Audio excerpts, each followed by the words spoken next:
ভালো করে কর, ভালো করে কর, ভালো করে কর। গুরু মাতৃকা জানে আমি নালিশ না শুনি। রিকন্ডিশন শয়তান, সেকেন্ড হাল শয়তান, আমার সামনে আয়।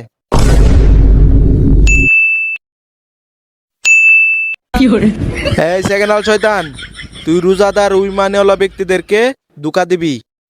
উস্তাদ, এটা একটা কথা কইলেন, সে কি পারবো? কেন পারবো না?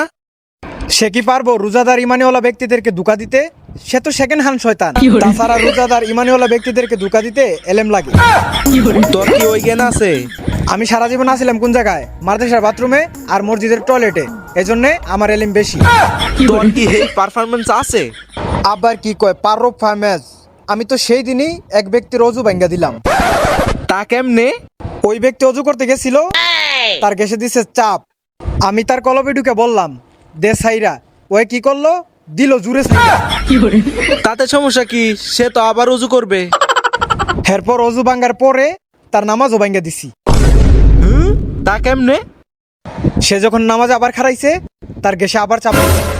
তার কি হইছে? তার পেটে তো গ্যাস কে? সে টমাটো খাইছে, টমাটো। সে দাঁড়ায় ভাবতাছে আমি কি পাত দিমু? পাত দিলে তো আমার 2 রাকাত নামাজ নষ্ট হয়ে যাবো। পরে আমি ওরে বললাম তুই পাটটা এখন মারিস না, সেজদা যে মার। সেজদা যায় পদ মারবো কেন? সেজদা তো সবাই নয়ে থাকে, কেউ দেখবো না। সে কি করলো? পাটটা মাইরে দিল। তারপর কি হইছে?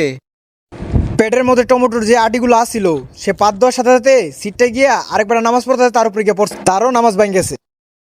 তা পিছনেটার উজু কিভাবে ভাঙলো? আহা, আমি তো তার কলবে ঢুকছিলাম, ঢুকে বললাম সে তো তোর নামাজ ভাঙ্গা দিল, তুই কি তারা কিছু বলবি না? তুই তারা গালি দে। সে কি করলো? দিল গালি, তাদের দুইজনেরই নামাজ ভাঙ্গা গেল। এই খেলা তো জমাই দিছ, তারপর কি হইছে? পিছনেরও 5 জনের নামাজ ভাঙ্গা দিছি। সেইটা কেমনে?